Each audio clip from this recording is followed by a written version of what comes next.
Hi everyone! Welcome to the world of My Bible Friends. We're going to the world of exciting and amusing Bible stories together from now on. Shall we start? Are you ready? Let's go! My Bible Friends, Book 4, Esther the Brave Queen. Hadassah was an orphan girl. She sat alone on the doorstep of her empty house. Because there were tears in her eyes, she could not see the blue of the sky, nor the green of the grass, nor the yellow gold of the flowers. Mordecai, Hadassah's cousin, came to her house. "Come, Hadassah," he said. "Come live at my home." Hadassah gathered up her clothes and tied them into bundles. She was pleased to be going with cousin Mordecai to live with his family in the town of Shushan. Mordecai and Hadassah walked along the dusty road. Hadassah's sandals made small footprints in the dust. Mordecai's sandals made very large footprints.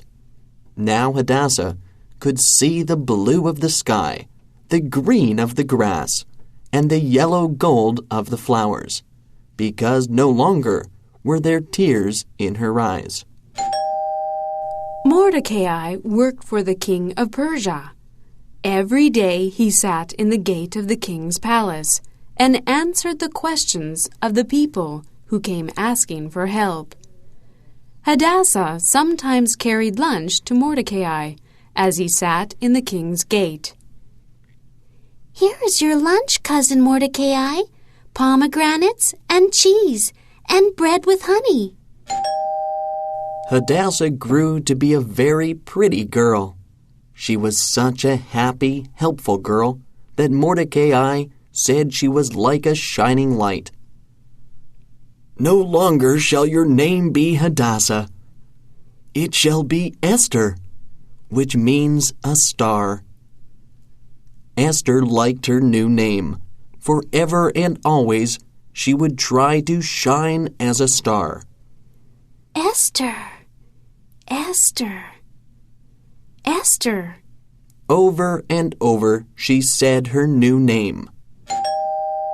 Now it happened that the king of Persia was planning to choose a queen.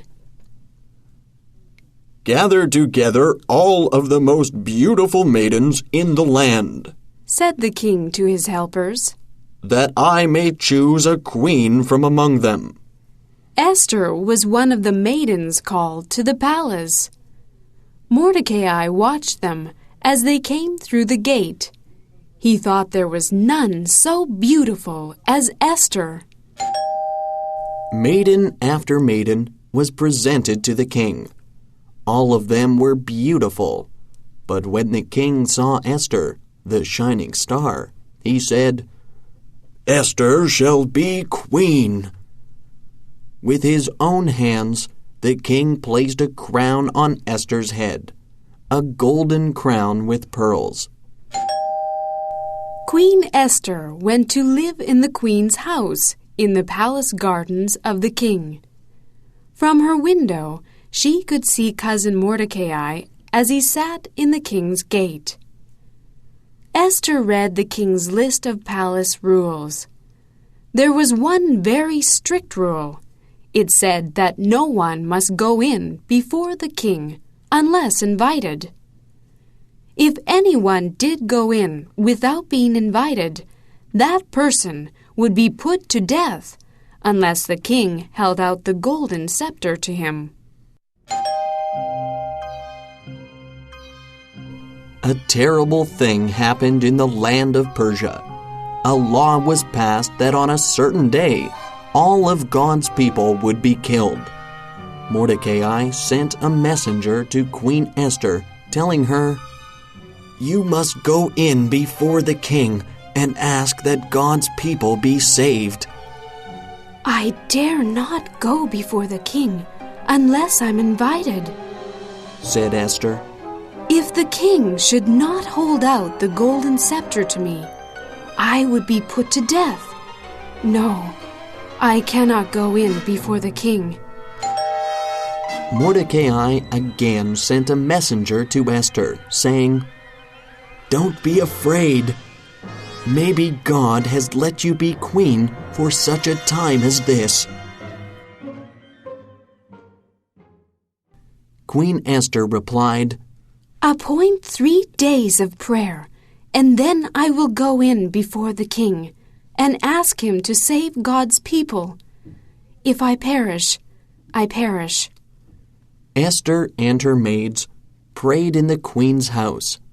Mordecai and his friends prayed in his house. All through the land of Persia, God's people prayed. Carefully, Queen Esther made herself ready to go in before the king. She used her sweetest-smelling perfumes and put on her prettiest royal robes. Then she and her maids said a last prayer. Slowly, they walked down the long hall to the throne room of the king. The king heard someone coming. He scowled. Who would dare to come before him uninvited? "Take that person away," he was about to say when he saw that it was lovely Queen Esther who had come to see him. The king smiled at her and held out the golden scepter. Esther came near and touched the scepter. "What is thy request, Queen Esther?" asked the king. "It shall be given thee, even half of the kingdom." Esther invited the king to come to her house to a special dinner. At the dinner, she would ask the king to save God's people. And so it came about that the king made a new law, and God's people were saved. Messengers, some on mules, some on camels, others on horses, still others on foot, raced through the land, spreading the glad news. God's people shouted for joy. Perhaps the happiest of all was Queen Esther. Once Hadassah, the orphan girl, then Esther, the shining star, and now Esther, the brave queen.